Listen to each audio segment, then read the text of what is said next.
মেঘের বাওয়ান মারহাবা লাও লাও লাও লাও লাও লাও জবান জবান লাও লাও লাও লাও আপনি হিয়াজি আপনি বন্ত আপনি হি মোদের চাওয়ান আপনি হিয়াজি আপনি বন্ত আপনি হি মোদের চাওয়ান খোদার কাছে পাখে যে আপনার খোদার কাছে পাখে যে আপনার পবিত্র জহবান অবনবীজি আপনি মেঘের বাওয়ান মারহাবা লাও লাও লাও লাও লাও লাও মুর্শিদ তোমায় ভালোবাসি মন্দ বলে পারো রশি হামেদ তোমায় ভালোবাসি মন্দ বলে পারা পরশি বলক বলক যার যার খুশি আমি বলবো না আমি তো জানি গো মুর্শিদ তোমার পদাও মারহাবা লাও লাও লাও লাও লাও মাবদে লাও লাও লাও লাও লাও লাও লাও লাও তোমরা হাকিব চাইবা আমার অন্তর ভুইরা কহিলাও তোমরা হাকিব চাইবা আমার অন্তর ভুইরা কহিলাও আমি জানি গো মুর্শিদ নামে আছে কত জালাও মারহাবা লাও লাও লাও লাও তোমরা হাকিব চাইবা আমার অন্তর ভুইরা কহিলাও তোমরা হাকিব চাইবা আমার অন্তর ভুইরা কহিলাও আমি জানি গো আহমেদ নামে আছে কত জালাও আমি বুঝি গো মুর্শিদ নামে আছে কত জালাও মারহাবা লাও লাও লাও লাও এই জগতে প্রেম করিয়া কে রয়া সে পালা আই গো কে রয়া সে পালা মারহাবা লাও এই জগতে প্রেম করিয়াও কে রয়া সে পালা আই গো কে রয়া সে পালা ও পাহাড় উপর দেখতে পালাই আমার ভেতর ভুইরা কহিলাও আহা উপর উপর দেখতে পালাই আমার ভেতর ভুইরা কহিলাও আমি জানি গো মাহবুব নামে আছে কত জালাও আমি বুঝি গো মুর্শিদ নামে আছে কত জালাও মারহাবা লাও লাও লাও লাও মান কৌলো মান সব হারাইলাম পাইলাম বিষের জালা আই গো পাইলাম বিষের জালা মারহাবা মান কৌলো মান সব হারাইলাম পাইলাম বিষের জালা আই গো পাইলাম বিষের জালা মুর্শিদ মুর্শিদ কইরা আমার অন্তর ভুইরা কহিলাও হামিদ হামিদ কইরা আমার অন্তর ভুইরা কহিলাও আমি জানি গো মুর্শিদ নামে আছে কত জালাও মাশাআল্লাহ লাও লাও লাও লাও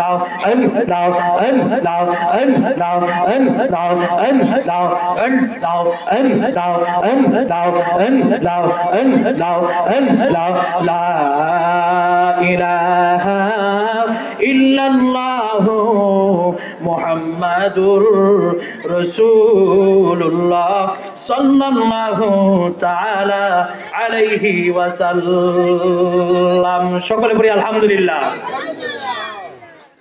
জামানার মহান তাপস পিরানে পীর দস্তগীর মাহবুবে সুবহানী শেখ সৈয়দ মহিউদ্দিন আব্দুল কাদের জিলানী রহমতুল্লাহি আলাই ও যুগের মহান তাপস ঢাকা শহরের কুতুব, আমাদের জান, আমাদের প্রাণ, আমাদের দাদা হুজুর কাবলা হযরত হাফেজ হযরত মাওলানা আব্দুল হামিদ আল কাদরি রহমতুল্লাহি আলাইহির স্মরণে, বিশেষ করে আমার মহান মুর্শিদ কাবলা আলহাজ হযরত মাওলানা হাফেজ মাহবুবুল্লাহ আল কাদরি, ওনার আগমনে আজকের এই পবিত্র মাহফিল, আজকের মাহফিলে প্রধান অতিথি হিসাবে উপস্থিত আছেন আমার বড় ভাই মাওলানা মুকাদ্দাস হোসেন আশিক আল কাদরি, এবং বিশেষ করে আমার ভাইজান নাজমুল ভাই কারি মাওলানা মুফতি নাজমুল হক সাহেব, বিভিন্ন জায়গা থেকে দূর দূরান্ত থেকে আশিকিন, জাকিরিন, মুহিব্বিন বন্ধুরা, পর্দানিশীন মা ও বোনেরা, যুবক ভাইয়েরা, কচি কচি স্নেহের বাবুরা, আপনাদের সকলকে আমি আবারও সালাম দিচ্ছি।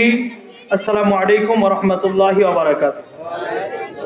শুরুতে মহান আল্লাহ রাব্বুল আলামিনের দরবারে অগণিত শুকরিয়া যে আল্লাহ গাফুর রহিম আমাদেরকে অত্যন্ত দয়া করে মায়া করে আজকের এই মাহফিলে আসার মতো বসার মতো তৌফিক দিয়েছেন, সেই জন্য সকলেই মহব্বতের সাথে একবার পড়ি আলহামদুলিল্লাহ।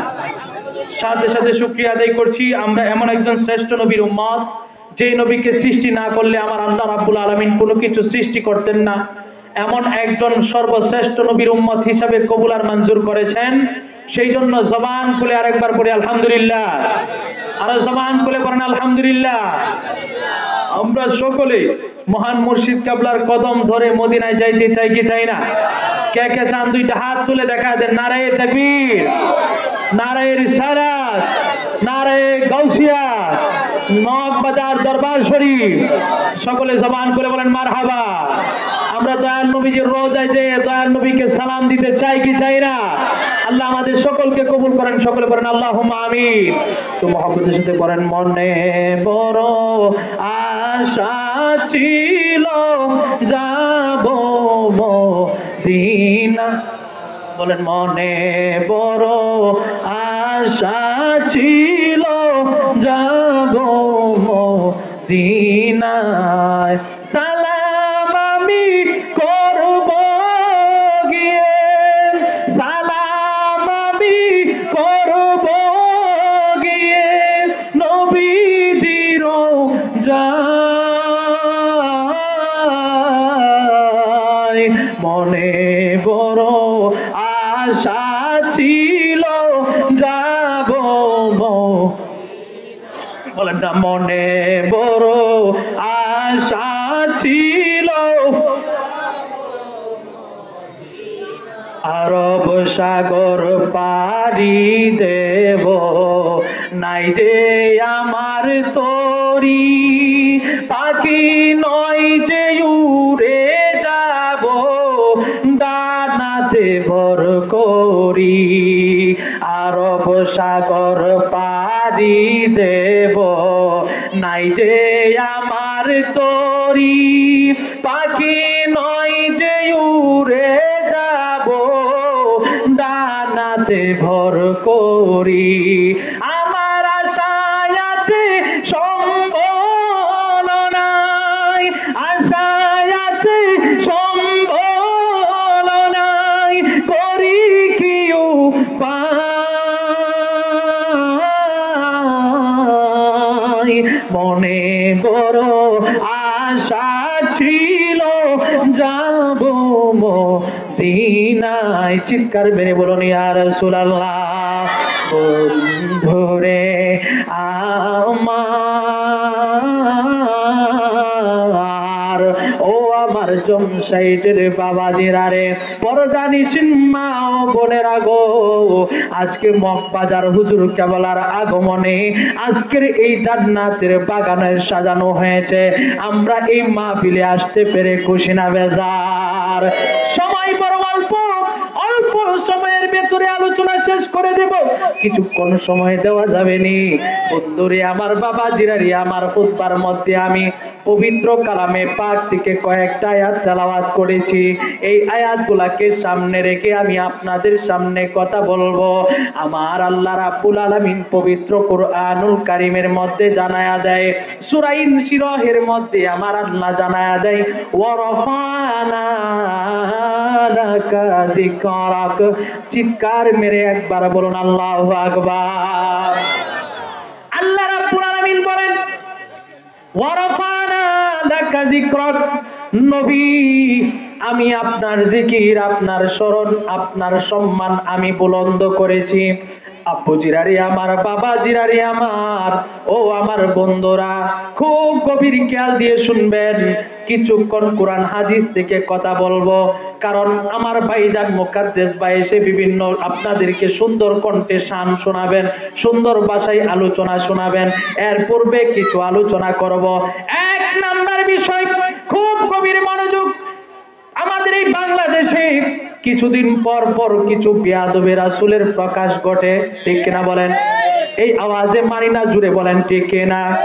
কিছুদিন পর পর কিছু বেয়াদবে রাসূলের আগমন ঘটে। এরা কিছুদিন পর পর বের হয়, তাদের কাজই হলো নবীজির শানে বেয়াদবি করা। আশিক রাসূল যারা, তাদের অন্তরের মধ্যে আঘাত দেওয়া। আশিক রাসূল যারা, তাদেরকে তাদের কলব থেকে ঈমান ছিনিয়ে নেওয়া। আমার নবী রাহমাতুল লিল আলামিন ১৫০০ বছর পূর্বে জানিয়ে দিয়েছেন, ও আমার উম্মত তোমাদেরকে আমি জানায়া দেই, আমার উম্মতের মধ্যে ৭৩ দলে বিভক্ত হবে, ইল্লা বিল্লাতান ওয়াহিদা, মাত্র একটা দল জান্নাতের মধ্যে যাবে। কুরআনের ভাষায় যাদের চেহারাটা হাসরের ময়দানে তাফসীরে ইবনে কাসিরের মধ্যে এসেছে, যাদের চেহারাটা নূর জল জল জল জল করতে থাকবে।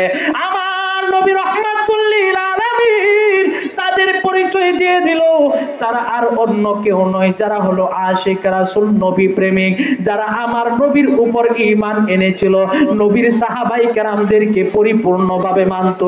তাদের চেহারাটাই হাসরের ময়দানে জল জল করে উঠতে থাকবে, চোখ প্রকাশ হতে থাকবে। এই ৭৩ দলের মধ্যে একটা দল জান্নাতি, সেই জান্নাতি দলটা হলো আহলুস সুন্নাত ওয়াল জামাতের দল। জবান খুলে মহব্বতের সাথে বলুন মারহাবা। আল্লাহ রাব্বুল আলামিন তিনি কুরআনুল কারীমের মধ্যে জানায় দিলেন, আমি আমার নবীর শান বুলন্দ করছি। কিন্তু আমাদের সমাজে দেখা যায় কিছুদিন পরে পরে কিছু বেয়াদবে রাসূল বের হয়, কিছুদিন পরে পরে বেয়াদবে রাসূল বের হয়। তারা বলে আমার নবীজিকে স্বপ্নে দেখলে জাহান্নামের আগুন হারাম হবে। এটা সম্পূর্ণ ভিত্তিহীন কথা। কই সরাসরি আবু জেহেল, উতবা, সাইবা আমার নবীকে দেখছে, দেখার পরেও তো জান্নাতি হতে পারে নাই। বাবা ও বন্ধু, তোমার মাথার মধ্যে আমাদের মতো টুপি লাগাইছো, লম্বা পাঞ্জাবি লাগাইছো, কথা ঠিক, তোমাদের নামের সাথেও মুফতি রয়েছে, তোমাদের নামের সঙ্গেও ৪টা ৫টা টাইটেল রয়েছে, কিন্তু জানি না কেন জানি কোরআন কিতাব পড়ার পরেও কোরআন কিতাবের সঠিক জ্ঞান কেন তোমাদের সিনার মধ্যে ঢুকলো না। আমার নবী রাহমাতুল লিল আলামিন হাদিসে মুবারকার মধ্যে জানায়া দেয়, উম্মত, ও উম্মত রে, শুনো শুনো শুনো, লা তামাসসুন নারু মুসলিমা। আমার নবী দেখেন কারা জান্নাতি। আমার নবী দুনিয়াতে তাই আশারে মুবাশশারা 10 জনকে জান্নাতের সার্টিফিকেট দিছে, কে দেয় নাই? জুড়ে বলেন দিছে কি দেয় নাই? নবীর যত সাহাবী ছিল যারা আমার নবীকে দেখছে, দেখার কারণে জান্নাতি, কিন্তু শর্ত হলো ঈমানের সাথে দেখতে হবে। মারহাবা বলবেন না? শর্ত হলো ঈমানের সঙ্গে দেখতে হবে। আমার নবী ১৫০০ বছর পূর্বে জানায়া দেয়, আমার সাহাবীরা তো আমাকে সব সরাসরি দেখছে, কিন্তু যেই উম্মত আমি নবী রাহমাতুল লিল আলামিনকে সরাসরি পাবে না, আমি তাদের ব্যাপারে একটা শুভ সংবাদ দিয়ে যায়, তাদের কষ্টের কোনো কিছু নাই, তাদের মনের মধ্যে পেরেশানির কোনো কিছু নাই। ও আমার উম্মতেরা রে, তোমাদের ব্যাপারে আমি একটা শুভ সংবাদ দিয়ে গেলাম, যদিও তোমরা সরাসরি আমি নবীকে দেখতে পারো নাই, লা তামাসুন্নারু মুসলিমা, ঈমানের সঙ্গে কোন মুসলমান যদি আমার নবীকে স্বপ্নে দেখে, স্বপ্নে দেখার সঙ্গে সঙ্গে আমার আল্লাহ সেই ব্যক্তির জন্য জাহান্নামের আগুন হারাম করে দিবে। আওয়াজ করে বলুন সুবহানাল্লাহ। নবী শর্ত দিলেন কি? মুসলমান হতে হবে, ঈমানদার হতে হবে। এখন জ্ঞানী গুণী পাই বাবাজিরা, জমসাইতের বাবারা, আপনারা বলেন আবু জেহেল কি ঈমানদার ছিল? জুড়ে বলতে হবে, আবু জেহেল কি ঈমানদার ছিল? আবু লাহাব কি ঈমানদার ছিল? উতবা কি ঈমানদার ছিল? ঈমানি আওয়াজে বলেন তারা কি ঈমানদার ছিল? ঈমানের সঙ্গে যারা আমার নবীকে দেখছে গো, আমার নবী জানায়া দেয় আমি নবী রহমাতুল লিল আলামিনকে ঈমানের সঙ্গে দেখার কারণে তার জন্য জাহান্নামের আগুনটা হারাম, তার জন্য আমার আল্লাহর জান্নাতটা ওয়াজিব হয়ে যাবে। আমার আল্লাহ তাকে আমি নবীর দিদারের কারণে জান্নাত দান করে দিবে। চিৎকার মেরে বলুন সুবহানাল্লাহ। এখন বলেন যে মোল্লা বললো যে নবীজিকে দেখলে জাহান্নামের আগুন হারাম হবে, এই কথা ভিত্তিহীন। আমরা কি মোল্লার কথা মানবো না কিতাবের কথা মানবো? জুড়ে বলেন কিসের কথা মানবো? হাদিসে পাকের মধ্যে সুনানে তিরমিজির হাদিস বললাম। কিসের কি কোন কিতাব থেকে? সুনানে তিরমিজির হাদিস। নাসিরউদ্দিন আলবানী হাদিসকে সহিহ বলছে, এরকম ভাবে ইমাম তিরমিজি সহিহ বলছে, একেবারে স্পষ্ট হাসান পর্যায়ের হাদিস। নাসিরউদ্দিন আলবানী হাসান বলছে, তাদের গুরু ঠাকুর বলল হাসান। আজকে তারা কারা যে আজকে প্রকাশিত হয়ে তারা বলতেছে নবীজিকে সরাসরি দেখলে জাহান্নামে আবু জাহেল উতবা সাইবা দেখে জাহান্নাম থেকে মুক্তি পায় নাই, তারা ঈমানের সঙ্গে দেখে নাই। তারা এই বক্তব্য দিয়ে মানুষদেরকে বিভ্রান্ত করছে। আমার নবী বলেন শুধু আমাকে সরাসরি দেখলে জান্নাতি হবে তা নয়, আমি নবীকে যে ব্যক্তি স্বপ্নের মাধ্যমে দেখবে, আমি নবীকে স্বপ্নে দেখার কারণে তার জন্য জাহান্নামের আগুন হারাম, তার জন্য আল্লাহর জান্নাতটা ওয়াজিব হয়ে যাবে। জবান করে বলেন আল্লাহু আকবার। কিছুদিন পর পর এরকম বেয়াদব রাসূল বের হয়, ওই নবীজিকে দেখলে জাহান্নামের আগুন হারাম হবে, এটার কোনো ভিত্তি নাই। বাইরে ভিত্তি আছে কিন্তু তোমার নসিবে জুটে নাই, তোমার কলবের মধ্যে ঈমানের নূর নাই, ওলিদের প্রেম নাই, নবীর প্রেম নাই। বন্ধুরে আমার নবী দুনিয়া থেকে চলে গেলেন, রাইকা গেলেন আল্লাহর ওলিদেরকে। সেই জন্য যারা আল্লাহর ওলির কদম ধরছে তারা মাটি কাটতে পারে, দিন মজুর হতে পারে, কিন্তু তাদের সম্পর্কটা দুনিয়ার কারো সাথে লাগাই নাই। ওলিদের কদমে যাওয়ার কারণে তাদের সম্পর্কটা হয়ে গেছে সরাসরি মদিনাওয়ালার সাথে। আমরা আব্দুল হামিদ আল কাদরি রহমাতুল্লাহি আলাইহি, মাহবুবুল্লাহ আল কাদরি রহমাতুল্লাহি আলাইহি, ওনাদের কদম ধরে মদিনায় যাইতে চাই কি চাই না? আমার মনে জল্পনা কল্পনা যাব আমি সোনার। আচ্ছা, আমরা মহব্বতের সাথে বললে আমার নবী এখান থেকে মদিনা থেকে আমাদেরকে ডাক দিতে পারে কি পারে না? আমাদের বাংলা করে এসে কামলিওয়ালা নূরের নবী দিদার দিতে পারে কি পারে না? মহব্বতের সাথে বলে আমার মনে জল্পনা কল্পনা যাব আমি সোনার। আহা আমার মনে জল্পনা কল্পনা যাব আমি সোনার। আহা যাব আমি সোনার মদিনা, যাব আমি সোনার মদিনা, না গো যাব আমি সোনার, না যাব আমি সোনার মদিনা, না গো যাব আমি সোনার। এটা লেখছে কে? ওলিউল্লাহ আশিক হুজুর। কে লেখছে? আপনারা সকলে চিনেন না? আব্দুল হামিদ আল কাদরি রহমাতুল্লাহ আলাইহির কদম ধরছে, সম্পর্ক হয়ে গেছে মদিনাওয়ালার সঙ্গে। মদিনাওয়ালার সাথে সম্পর্ক লাগার কারণে হয়ে গেছে মাওলার সাথে সম্পর্ক। ওলিউল্লাহ আশিকির শান আজকে দেখেন আল্লাহ কত উপরে তুলে দিছে। কত আলেমের দিকে মানুষ আঙ্গুল তুলে গালি দেয়, কিন্তু দেখেন ওলিউল্লাহ আশিকি হুজুরকে নিয়ে কেউ কোনো ধরনের কথা বলে না। না না, কারণ আল্লাহর ওলির কদম ধরার কারণে, হক পথে থাকার কারণে আব্দুল হামিদ আল কাদরি রহমাতুল্লাহি আলাইহি ওনার জিন্দা কারামত এই দুনিয়ার জমিনে, বাংলার জমিনে এমন এক আশিকি পয়দা করে দিছে যে আব্দুল হামিদ আল কাদরি রহমাতুল্লাহ আলাইহি মগ বাজার দরবারে ওলিউল্লাহ আশিকির মতো ফুল ফুটায় বুঝায় দিয়ে গেছে মগ বাজার দরবার শরীফে কোনোদিন কোনো ভণ্ডামি চলে না। এটা হক পন্থী, হক আল্লাহর ওলির দরবার শরীফ। কথা বলেন ঠিক কিনা? এই আল্লাহর ওলির দরবার বের হয় তারা সাধারণ কেউ নয়। আমাদের সামনে কিতাব লাগে না, যদিও আমাদের আলেমরা কিতাব নিয়ে যায়, কিতাব লাগে না ইনশাআল্লাহ। ওলি আল্লাহদের ফয়েজে, মদিনাওয়ালার ফয়েজে আমাদের এই সিনাটাই আল্লাহর রহমতে এক একটা সিনা, আশিক রাসূলদের সিনা এক একটা কলম আমার আল্লাহ রাব্বুল আলামিন এই তাদের কিতাবের লাইব্রেরির মতো এক একটা লাইব্রেরি বানায় দিয়েছে। মারহাবা বলেন না? আসেন আসেন, কে কার কত দলিলের প্রয়োজন, আমাদের কিতাব লাগবে না ইনশাআল্লাহ। সিনাতে যা আছে তা ফখর করে বলি না, এটা মগবাজার হুজুর কেবলার চরণ তুলি নিয়ে বলছি। যদি কারো হিম্মত থাকে আজকে চম সাইডে ঘোষণা দিয়ে গেলাম, কিতাবের প্রয়োজন নয়, যার প্রয়োজন এখান থেকে ইনশাআল্লাহ এই সিনার এলেম দিয়ে তার উত্তর দিব। আপনারা বলেন আশিক রাসূল যারা, তারা কাউকে কি ভয় পায়? কিন্তু আমরা জঙ্গিবাদে বিশ্বাসী, কাহারো করে আক্রমণে বিশ্বাসী, মাজারে আক্রমণে বিশ্বাসী। গরু চুরি করে কি করে না? মুর্শিদপুর করছে না গরু চুরি?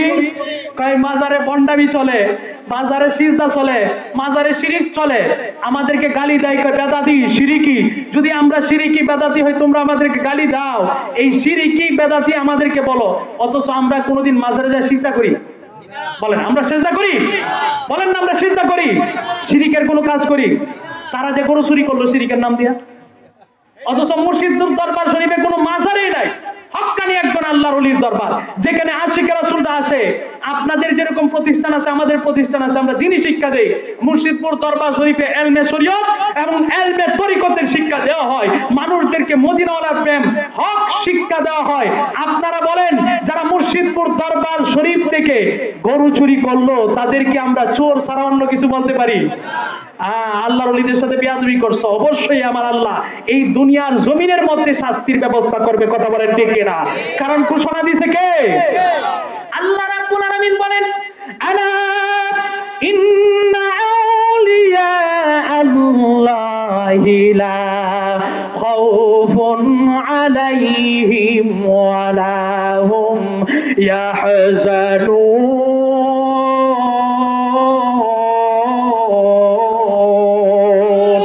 জবান খুলে বলেন আল্লাহু আকবার। আল্লাহ রাব্বুল আলামিন বলেন আল্লাহর ওলি যারা তাদের কোনো ভয় নাই, চিন্তা নাই।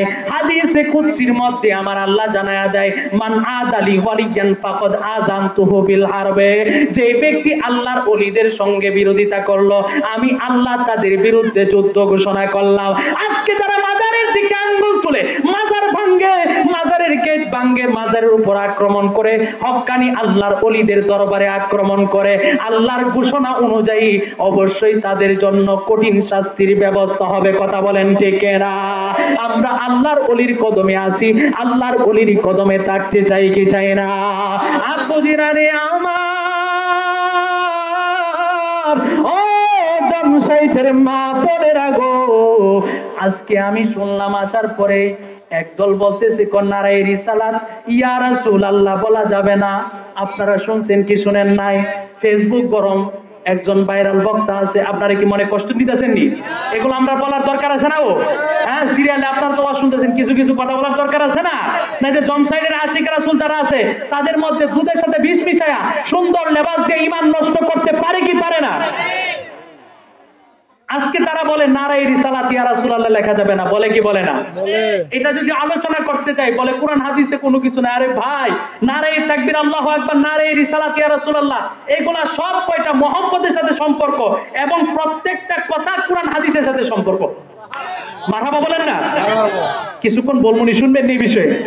আল্লাহ রাব্বুল আলামিন বলেন ওয়ারাফানা লাকা যিকরাক, নবী গো, ও মায়ার নবী, আপনার জিকির, আপনার স্মরণ বুলন্দ করে দিয়েছি।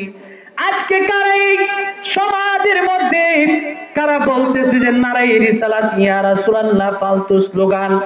আগে তার অর্থটা আমি বলে নেই, আগে আলোচনাটা করে নেই। আল্লাহ বললেন ওয়ারাফানা লাকা যিকরাক, নবী আপনার জিকির, আপনার স্মরণ আমি বুলন্দ করে দিয়েছি। কতটুকু বুলন্দ করছে? আল্লাহ জিবরাইলকে ডাক দিয়ে কয়, ও জিবরাইল, তুমি আমার নবীর কাছে চলে যাও, নবীকে যায় জিজ্ঞাসা করো আমার নবী জানেনি আমার নবীর শান কতটুকু বুলন্দ করছে। জিবরাইল আইসা কয়, ইয়া রাসূলুল্লাহ, নবী গো, ও মায়ার নবী নবী, আপনি জানেননি আপনার জিকির, আপনার স্মরণ, আপনার জিকির কতটুকু আল্লাহ বুলন্দ করছে।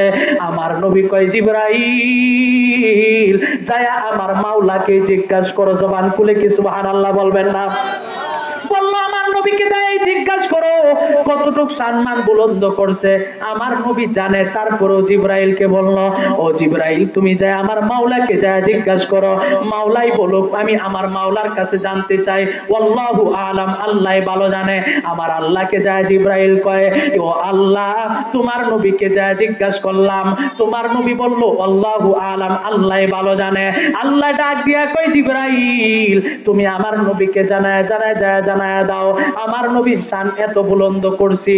ওয়ারাফানা লাকা যিকরাক ইযা যুকিরতু যুকিরতা মাই, আমি আমার নবীর শান এত বুলন্দ করলাম, যেখানে আমি আল্লাহর নাম থাকবে সেখানে আমার নবীর নাম থাকবে, যেখানে থাকবে লা ইলাহা ইল্লাল্লাহ সেখানে থাকবে মুহাম্মাদুর রাসূলুল্লাহ, যেখানে থাকবে আশহাদু আল্লা ইলাহা ইল্লাল্লাহ সেখানে থাকবে মুহাম্মাদুর রাসূলুল্লাহ, যেখানে আল্লাহর নাম সেখানে নবীজির নাম।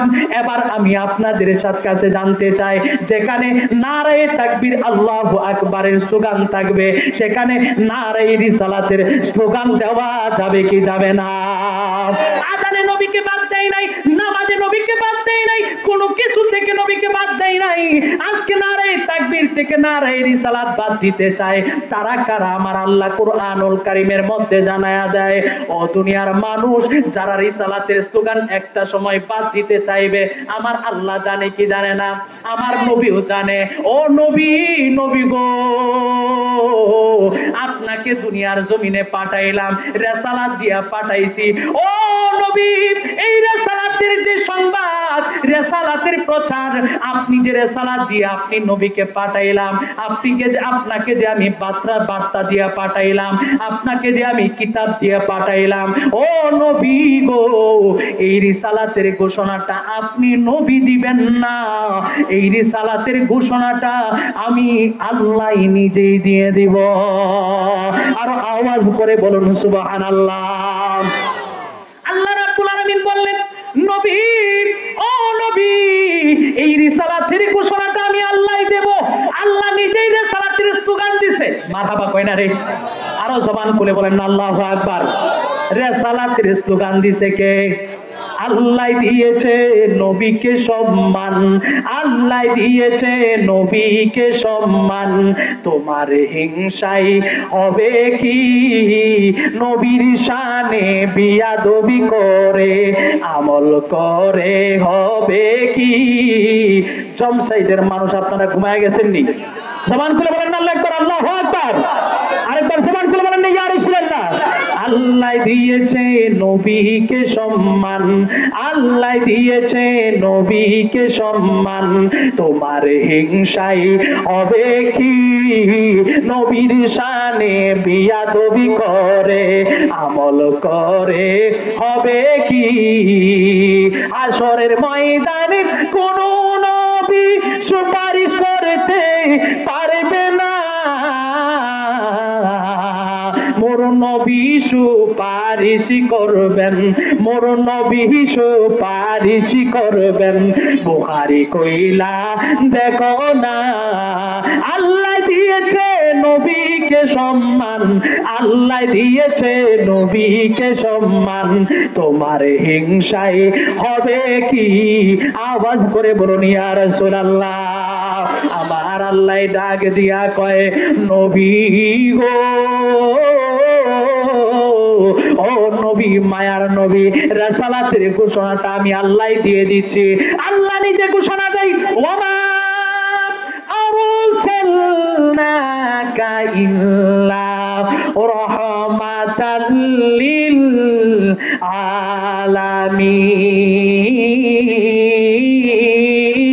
আলামিন। আর আওয়াজ করে বলুন আল্লাহু আকবার।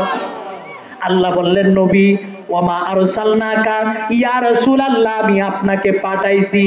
এই যে আরসালনা, রিসালাত নারায়ে রিসালাত বলি না আমরা, এই যে নারায়ে রিসালাত বলি, এটাই হলো আরসালনাকা থেকে নারায়ে রিসালাত মানে রিসালাত। নারা শব্দের অর্থ হলো উঁচু করা, বুলন্দ করা। এটা হলো ফার্সি শব্দ। এই শব্দটা আবার উর্দুতেও ব্যবহার হয়। নারায়ে তাকবীর, তাকবীর মানে হলো আল্লাহর বরত্ব, আল্লাহর মহত্ব, আর নারা মানে হলো উঁচু করা। নারায়ে তাকবীর আল্লাহর মহত্ব, আল্লাহর গুণ উঁচু করার জন্য আমরা যখন বলি নারায়ে তাকবীর, আল্লাহর বরত্ব উঁচু করো, আল্লাহর শান উঁচু করো, আল্লাহর শানের জুড়ে তাকবীর দাও, তখন এই মাহফিলের মধ্যে শ্রোতারা আল্লাহু আকবার বলে চিৎকার দেয়। আল্লাহু আকবার বলবেন না?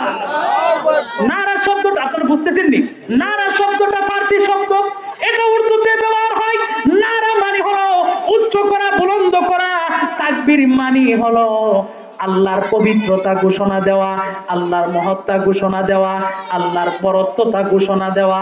নারায়ে রিসালাত, নারা মানে উঁচু করা, রেসালাত মানে হলো নবীজির রেসালাত, নবীজির আগমন, নবীজি যে নবুয়ত নিয়ে আসলেন, নবীজির যে সর্বশ্রেষ্ঠ গ্রন্থ 104 খানা কিতাবের মধ্যে সবচাইতে শ্রেষ্ঠ গ্রন্থ কুরআনুল কারীম নিয়ে আসলেন।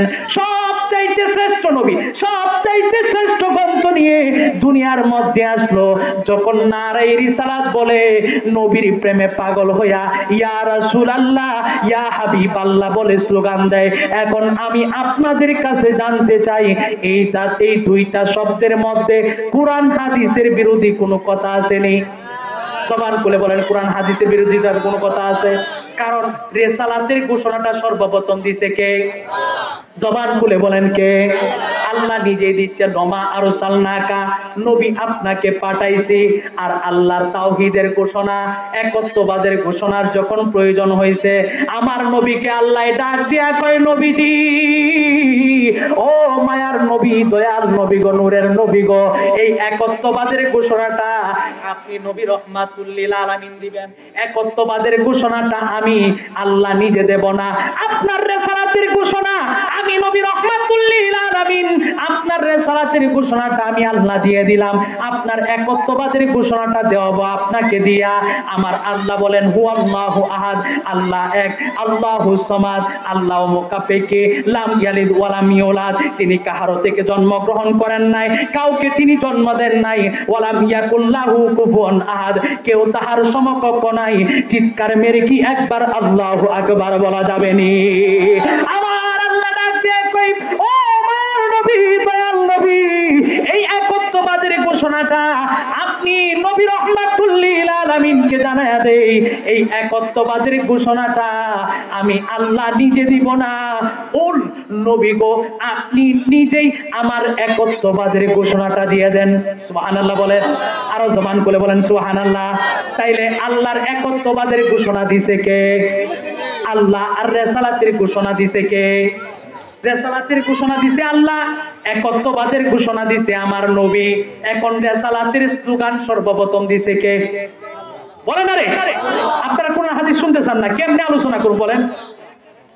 ফখর করি না, মগবাজারের দরবারের উসিলায় আল্লাহ চেষ্টা করতেছি। এখনো 24 ঘন্টার মধ্যে ন্যূনতম 8 থেকে 10 ঘন্টা পড়াশোনা করি, রাত্রে 1টা-1:30 পর্যন্ত বসে বসে পড়াশোনা করি।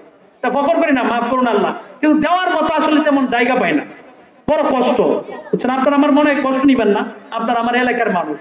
হ্যাঁ, আমার বাড়ির পাশাপাশি এলাকাতে থাকি, ঢাকা টঙ্গী, ওখান থেকে আসতাম। আমি বাবা জানের কদমের মধ্যে বায়াত গ্রহণ করেছি 1.5 বছরের মতো হয়েছে। আমি এর আগে অনেক পড়াশোনা করছি, পড়াশোনা চলতেছে অল্প জীবনে, কিন্তু আগে আমি এলেম অর্জনের মধ্যে শান্তি পাই নাই।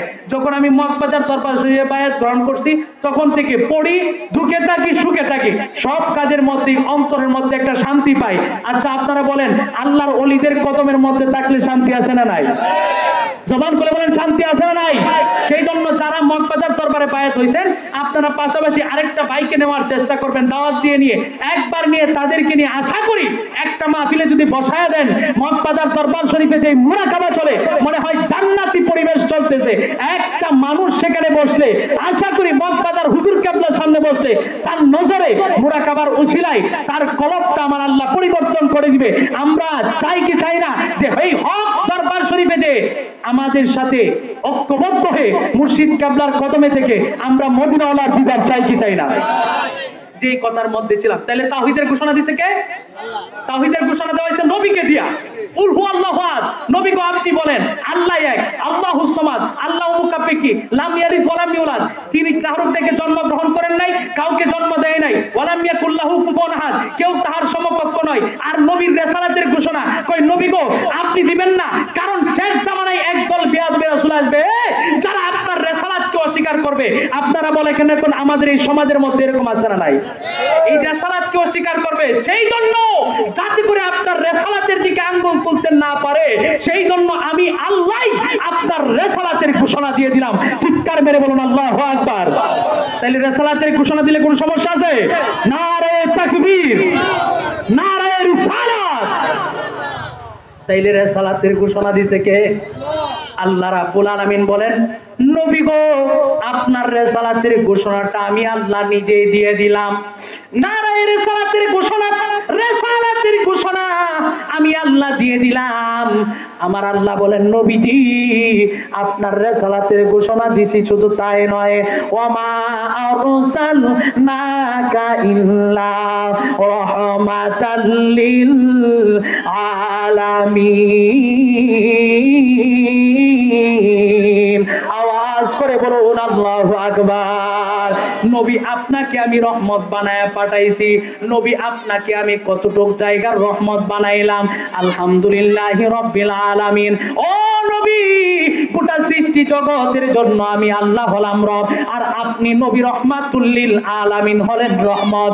কেমন রহমত আমার নবী রহমাতুল লিল আলামিন? আমার নবী একদিন আলীকে ডাক দিয়া বলেন, আমার নবী আমাদের জন্য কেমন রহমত? আমার নবী সকল সৃষ্টি জগতের জন্য রহমত। 18,000 আলম, 80,000 মাখলুকাত, সকল সৃষ্টির জন্য নবী রহমত। আপনারা বলুন তো, যদি নবী রহমাতুল লিল আলামিন না হইতো, পৃথিবীর কোনো কিছু টিকতো নেই। কারণ আল্লাহ নিজে প্রকাশ হয়েছেন নবীজির কারণে। কোন নবীকে আল্লাহ বাদশাহী দান করেছেন, কোন নবীকে আমার আল্লাহ ক্ষমতা দান করেছেন, মুআজিজা দান করেছেন। কিন্তু আমার আল্লাহ বলেন, ও দুনিয়ার মানুষ শুনো, আমি কোন নবীকে বাদশাহী দান করলাম? সুলাইমান নবীকে সারা পৃথিবীর বাদশাহী দান করেছি। কোন নবীকে আমি আল্লাহ বলেছি খলিলুল্লাহ, কোন নবীকে বলেছি নাজিহুল্লাহ, কোন নবীকে বলেছি সফিউল্লাহ। কিন্তু আমার আখিরি নবী এমন একজন নবী যাকে আমি খলিলুল্লাহ বলি নাই, নাজিহুল্লাহ বলি নাই, সফিউল্লাহ বলি নাই। আমার প্রিয় হাবিবকে হাবিবুল্লাহ বলে ডাক দিয়েছি। জবান খুলে মহব্বতের সাথে বলুন সুবহানাল্লাহ। আল্লাহর একজন পয়গম্বর যার নাম হলো সাইয়্যিদুনা ইদ্রিস। নাম কি? আমার নবী যেদিন মেরাজে গেছে, জান্নাত দেখা আল্লাহর কাছে বলতেছে, আল্লাহ ও মাবুদ, তোমার দরবারে ফরিয়াদ জানাই, এই জান্নাতের মধ্যে আমার গুনাহগার উম্মতকে দিও। সুবহানাল্লাহ বলবেন না? আমার নবী জান্নাতের মধ্যে থাকে নাই, কিন্তু রে বাবা, আমার নবী যতজন পয়গম্বর দুনিয়াতে পাঠাইলেন, তার মধ্যে একজন নবীর নাম ছিল সাইয়্যিদুনা ইদ্রিস। জবান খুলে বলতে হবে, নবীর নাম কি? সাইয়্যিদুনা ইদ্রিস, আল্লাহর একজন পয়গম্বর। সাইয়্যিদুনা ইদ্রিস আল্লাহর এমন একজন নবী, আল্লাহর এমন একজন পয়গম্বর, যিনি সর্বক্ষণ আল্লাহর ইবাদতের মধ্যে থাকতেন, সমস্ত দিন আল্লাহর জিকির করতেন। সাইয়্যিদুনা আদমের পরে উনার ছেলে নবুয়তের দায়িত্ব পালন করে শীষ নবীর পরে নবুয়তের দায়িত্ব পালন করেন সাইয়্যিদুনা ইদ্রিস, যার ব্যাপারে আমার আল্লাহ রাব্বুল আলামিন কুরআনুল কারীমের মধ্যে জানায়া দেয়, ওয়াজকুর ফিল কিতাবি ইদ্রিস ইন্নাহু কানা সিদরা ইন্নাহু কানা সিদ্দীকান নাবিয়্যা ওয়া রাফা'নাহু মাকানান আলিয়্যা। আওয়াজ করে একবার জবান খুলে বলুন আল্লাহু আকবার। এই সাইয়্যিদুনা ইদ্রিস আল্লাহর এমন একজন পয়গম্বর, যিনি যার মাধ্যমে আমার নবী হাদিসে পাকের মধ্যে বলেন, পৃথিবীর ইতিহাসে সর্বপ্রথম কলমের লেখা শুরু হয়েছে সাইয়্যিদুনা ইদ্রিসের মাধ্যমে। আর এই আলোচনা ওয়াজের মাধ্যমে, সমাবেশ করে আলোচনার মাধ্যমে দিনের দাওয়াত দেওয়া সর্বপ্রথম শুরু হয়েছে সাইয়্যিদুনা ইদ্রিসের মাধ্যমে। তিনি সর্বক্ষণ আল্লাহর জিকির করতেন। তিনি একটা কাজ করতেন, তিনি কাপড় সেলাই করতেন।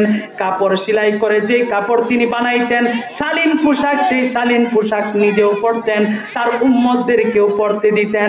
কিন্তু তিনি চাইরানা পরিশ্রমী গ্রহণ করতেন না। আল্লাহর পয়গম্বর সাইয়্যিদুনা ইদ্রিস এমন একজন নবী, কিতাব প্রমাণ করে উনি যখন কাপড় সেলাই করে এক একটা সেলাইয়ে তিনি আল্লাহর তাসবিহ জপে, মনে মনে তিনি আল্লাহর জিকির করেন। সমস্ত দিন তিনি রোজা রাখতেন। ইফতারের সময় যখন হইতো আল্লাহ জান্নাত থেকে উনার জন্য খাবার পাঠায়া দিত। আওয়াজ করে কি একবার বলা যাবে আল্লাহু আকবার? ইফতারের সময় হইলে জান্নাত থেকে খাবার পাঠাইতো। ইদ্রিস নবী খাবার গ্রহণ করতেন, যতটুকু খাবার থাকতো সেটা আবার আল্লাহর কাছে চলে যাইতো। পরের দিন তিনি রোজা রাখতেন।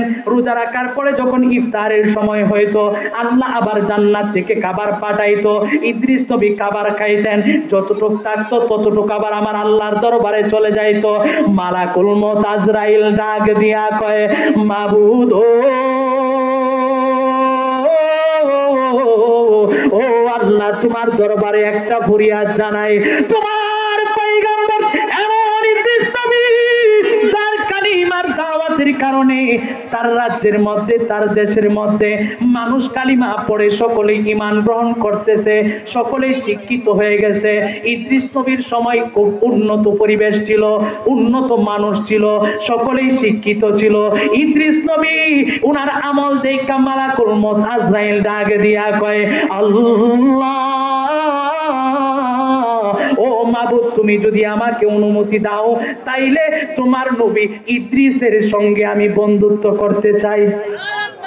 আর জবান খুলে বলবেন না সুবহানাল্লাহ? মালাকুল মউত বলে, আল্লাহ তুমি যদি আমাকে অনুমতি দাও তাইলে তোমার পয়গাম্বর ইদ্রিসের সাথে আমি বন্ধুত্ব করতে চাই। মালাকুল মউত আজরাইল যখন আল্লাহর কাছে ফরিয়াদ জানায়, আল্লাহ ডাক দিয়া কই, মালাকুল মউত রে, তুই আমার কাছে অনুমতি চাইছস, যা আমি তোরে অনুমতি দিলাম, তুই যাই আমার পয়গাম্বর ইদ্রিসের সাথে বন্ধুত্ব কর। মালাকুল মউত মানুষের সুরত ধইরা ইদ্রিসের কাছে চলে আসছে। আল্লাহর পয়গাম্বর ইদ্রিস হাতের মধ্যে তাসবিহ নিয়া আল্লাহ আল্লাহ বলে আল্লাহর নামের জিকির করে। আয়েশা মালাকুল মউত সালাম দিয়া কয়, ও আল্লাহর পয়গাম্বর ইদ্রিস, আমি আপনার সঙ্গে বন্ধুত্ব করতে আসলাম, আপনার সঙ্গে আমি ভাইয়ের বন্ধুত্ব করতে আসলাম। এবার ইদ্রিস নবী ডাক দিয়া কয়, তুমি কোন জায়গা থেকে আসছো? আমি তোমাকে চিনি না, আমি তোমার সম্পর্কে জানি না, আমি না যাই না কারোর সাথে বন্ধুত্ব করতে পারি না, কারণ দুনিয়ার বন্ধুত্বটা এটা দুনিয়ার বন্ধুত্ব না, দুনিয়ার বন্ধুত্বটা মূলত আখিরাতের সাথে সম্পর্ক। কথা বলেন ঠিক কিনা? কারণ যারা দেখবেন আল্লাহর ওলিদের সাথে সম্পর্ক লাগাইছে, কিতাব প্রমাণ করে আল্লাহর ওলিদের সাথে সম্পর্ক লাগার কারণে হাসরের ময়দানে তিন শ্রেণীর মানুষ সুপারিশ করবে। কয় শ্রেণীর মানুষ সুপারিশ করবে? আপু জিরারে আমার এক শ্রেণীর মানুষ হলো, এক শ্রেণীর হলো আল্লাহর নবীগণ, আরেক শ্রেণী হলো আল্লাহর ওলি আলেম উলামাগণ, আর আরেক শ্রেণী হলো যারা আল্লাহর রাস্তায় শাহাদাত বরণ করে তারা হাসরের ময়দানে সুপারিশ করবে। এখন বলেন, আল্লাহর নবীর হাদিস প্রমাণ করে আল্লাহ ওয়ালা আল্লাহর ওলি যারা তারা হাসরের ময়দানে সুপারিশ করবে। আমরা হক দরবার আল্লাহর ওলি মাহবুবুল্লাহ আল কাদরি রহমাতুল্লাহি আলাইহি আব্দুল হামিদ আল কাদরির কদমের মধ্যে আসি। হাসরের ময়দানে কঠিন সুপারিশের দিন আমাদেরকে আল্লাহর ওলি যদি নেক নজর দেয়, সুপারিশ করে জান্নাতে নিতে পারে কি পারে না? সাইয়েদনা ইদ্রিস ডাক দিয়া কয়, ভাই তোমার সাথে সম্পর্ক করবো, আমি তোমারে চিনিও না জানিও না, সম্পর্ক করবো কেমনে? এটা সম্পর্ক তো আখিরাতের সাথে। কয় তাইলে কি করা যায়? ইদ্রিস নবী কয়, তুমি আমার সঙ্গে 3 দিন থাকতে, কয়েকদিন থাকতে হবে। কি করতে হবে? আমি তোমার সম্পর্কে জানি না, না যাই না আমি সম্পর্ক করতে পারি না। কারণ আপনারা জানেন আরেকজন পয়গম্বর ছিল সাইয়েদনা লূত আলাইহিস সালাতু ওয়াস সালাম। উনার স্ত্রী লূত আলাইহিস সালাতু ওয়াস সালামের স্ত্রী, তার সম্প্রদায় লূতের যে এলাকা ছিল, তার যেই জায়গার মধ্যে নবুয়তির দায়িত্ব পালন করত, তার সম্প্রদায়ের মানুষ গুনাহে লিপ্ত ছিল, ব্যভিচারে লিপ্ত ছিল, সমকামিতায় লিপ্ত ছিল। লূত আলাইহিস সালাতু ওয়াস সালাম তাদেরকে দাওয়াত দিতেন, কিন্তু লূত নবীর কথা তারা শুনতো না, লূত নবীর কথা তারা মানতো না। লূত নবীর স্ত্রী মনে মনে তাদেরকে সাপোর্ট করত, যদিও কোনো নবীর স্ত্রী খারাপ ছিল না, ভালো ছিল, মনে মনে সাপোর্ট করার কারণে আল্লাহ যখন আযাবের ফেরেশতা পাঠাইছে, লূতকে আমার আল্লাহ ডাক দিয়া কই, লূত তোমার এই সম্প্রদায়কে আমি আযাব দিয়ে ধ্বংস করে ফেলবো, সেই সাথে তোমার স্ত্রীকেও ধ্বংস করে দিব। লূত নবী বড় টেনশনের মধ্যে পড়ে গেছে, হাই হাই হাই, বুঝি আমার স্ত্রীও ধ্বংস হবে। কই তোমার স্ত্রী যদি পাপ করে না, কিন্তু এই পাপাচারীদেরকে মনে মনে সে সামর্থ্য করে, তাদেরকে কি করে সমর্থন দেয়, সেই জন্য আযাবে ধ্বংস হয়ে যাবে। লূত নবী আল্লাহর দিকে তাকায় রইল। আল্লাহর আযাবের ফেরেশতারা কয়, তবে অপশন আছে আরেকটা, যখন আযাব হবে তোমার স্ত্রী যদি পিছনের দিকে ফিরে না তাকায়, তাইলে আমার আল্লাহ তোমার স্ত্রীকে আযাব থেকে রক্ষা করবে। লূত আলাইহিস সালাতু ওয়াস সালাম যখন তিনি তার সম্প্রদায় ছেড়ে চলে যায়, স্ত্রীকে ডাক দিয়ে বলে, সন্তানদেরকে ডাক দিয়ে বলে, যখন তোমাদেরকে নিয়ে যাব তোমরা কেউ পিছনের দিকে তাকাইবা না। লূত আলাইহিস সালাতু ওয়াস সালাম সন্তানদেরকে নিয়ে যায়। আমার আল্লাহ তার সম্প্রদায়কে সরাসরি এইভাবে জমিনটাকে উল্টায়া মাটি দিয়ে চাপা দিয়ে দিছে এবং সমস্ত নদীটাকে আমার আল্লাহ পানি দিয়ে ভরে দিছে। আল্লাহু আকবার বলেন না। জর্ডানে এখন আছে যেটাকে বলা হয় ডেড সি বা লুত নদী, যেই নদী এত লবণাক্ত, একটা মানুষ এই নদীর মধ্যে যায় যদি নামে, এই মানুষটা নদীর নিচে আর ডুবে না। আল্লাহু আকবার বলবেন না।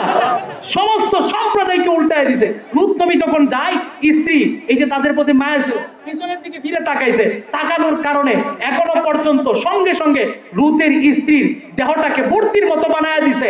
এখনো মানুষের সামনে দণ্ডায়মান আছে।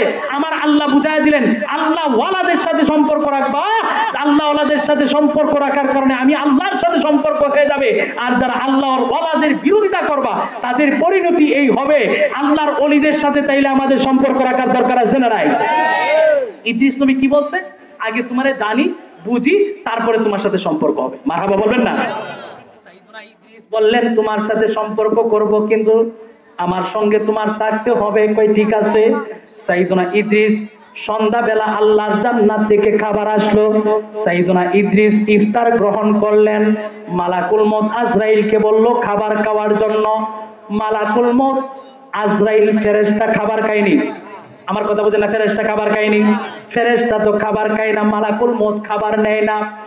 আপু জিরানি আমার, বাবা জিরানি আমার, মালাকুল মউত বলে আমি খাবার খাবো না। প্রথম দিন চলে গেল। দ্বিতীয় দিন সকালবেলা সমস্ত রাত্র সাইয়েদনা ইদ্রিস ইবাদত বন্দেগী করলেন। মালাকুল মউত সারা রাত্র ইবাদত বন্দেগী করলো। সকাল হওয়ার পরে সাইয়েদনা ইদ্রিস মালাকুল মউতকে বলল, আমি একটু সফরে বের হব, আপনি কি আমার সঙ্গে বের হবেন? মালাকুল মউত বললেন, হ্যাঁ আমিও আপনার সঙ্গে সফরের মধ্যে বের হব। সাইয়েদনা ইদ্রিস তখন তিনি সফরে বের হলো, ওনার সঙ্গে মালাকুল মউতও বের হলো। কিছু দূর যাওয়ার পরে মালাকুল মউত আজরাইল একটা ফল বাগান দেখতে পাইছে। দেখা সাইয়েদনা ইদ্রিসকে বলে, আল্লাহর পয়গম্বর চলেন আমরা এই বাগান থেকে ফল খাই। ইদ্রিস নবী দিছে ধমক, কালকে জান্নাত থেকে খাবার আসছে, আপনি এই খাবার খাইলেন না, আরেক বেটার ফল গাছ দেখে আপনি এখন খাইতে চান। মারহাবা বলবেন না? আল্লাহু আকবার বলবেন না? সাইয়েদনা ইদ্রিস ধমক দিয়ে বলে, ও মিয়া, আপনি কালকে হালাল খাবার আপনাকে দিলাম, হালাল খাবার খেলেন না, আরেকজন মানুষের কাছের ফল দেখে আপনি খাইতে পাগল হয়ে গেছেন। এটা তো আমার জন্য খাওয়া হালাল না, এটা আমি খেতে পারবো না। মালাকুল মউতকে এই কথা বলল। মালাকুল মউত চুপ হয়ে গেছে। সাইয়েদনা ইদ্রিস এবার সামনে চলতে শুরু করলো। কিছুদিন যায় একটা ছাগলের পাল দেখতে পেল, অনেকগুলা ছাগল। এবার সে বলতেছে, ও আল্লাহর পয়গম্বর ইদ্রিস, চলেন এই ছাগল পাল থেকে একটা ছাগল ধরে আমরা জবাই করে খাই। ইদ্রিস নবী আরেক ধমক দিছে, ওই অপরের মাল না বইলা খাওয়া আমার জন্য হারাম। আপনি মানুষের খাবার দেখে পাগল হয়ে যান, ছাগল দেখে পাগল হয়ে যান খাওয়ার জন্য, ফল দেখে পাগল হয়ে যান খাওয়ার জন্য, আপনি তো বেশি সুবিধার মানুষ না।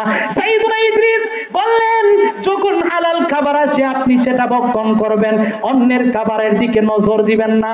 চলে গেল 3 দিন। তৃতীয় দিন এবার হাতের মধ্যে ধরছে, দইরা ডাক দিয়া কয়, ও আমার সঙ্গী, 3 দিন যাবত তুমি আমার সঙ্গে, তোমার ব্যাপারে আমার সন্দেহ হচ্ছে, মনে হয় তুমি মানুষ হবে না, অন্য কেউ হবে। এবার মালাকুল মউতকে যখন আল্লাহর শপথ দিয়ে জিজ্ঞাসা করলো, এবার বলতে শুরু করলো, হ্যাঁ আল্লাহর পয়গম্বর ইদ্রিস, আমি কোনো মানুষ নই, আমি হলাম আল্লাহর ফেরেশতা আজরাইল। চিৎকার মেরে কি একবার বলা যাবে আল্লাহু আকবার? সাইয়েদনা ইদ্রিসকে এবার ডাক দিয়া কয়, ইদ্রিস ডাক দিয়া কয়, মালাকুল মউত, ও আল্লাহর ফেরেশতা, তুমি কি উদ্দেশ্যে আমার কাছে আসছো? তুমি যে রূহ কবজ করো সেই মালাকুল মউত। কই হ্যাঁ। তুমি কি আসছো আমার জান কবজ করতা? কয় না, জান কবজ করার জন্য আসছি না। কয় তাইলে কিসের জন্য আসছো? কয় আপনার সাথে বন্ধুত্ব করতে আসছি। মালাকুল মউত এবার বলে, আপনি কি আমার সাথে বন্ধুত্ব করতে রাজি হবেন? ইদ্রিস নবী আবার ডাক দিয়া কয়, মালাকুল মউত, ও মালাকুল মউত, তোমার সাথে আমি সম্পর্ক করতে পারি, কিন্তু শর্ত আছে তিনটা। কয়টা? জবান খুলে বলতে হবে কয়টা?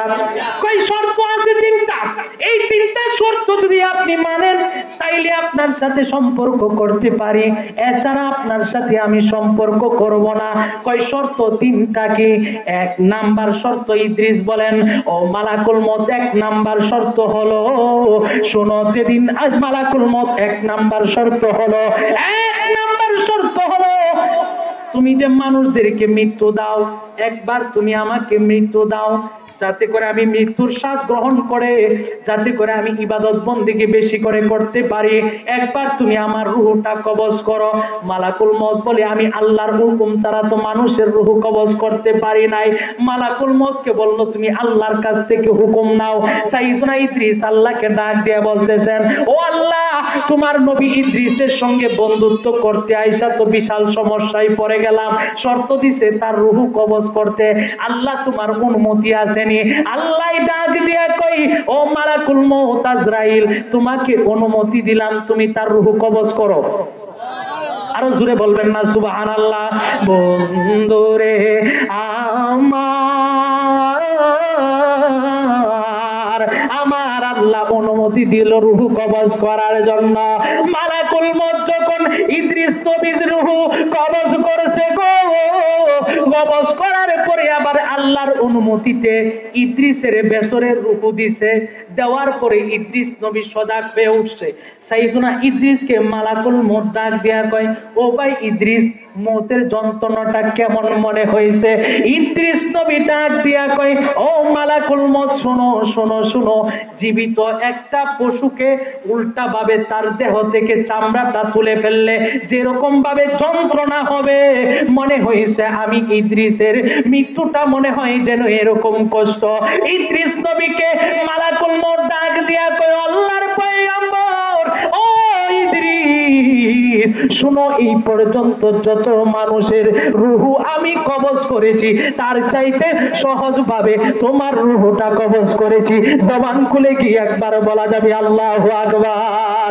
মরণের চিঠি যখন আসবে আমার, কালিমার তালকিন দিও বারে বার, মরণের চিঠি যখন আসবে আমার, কালিমা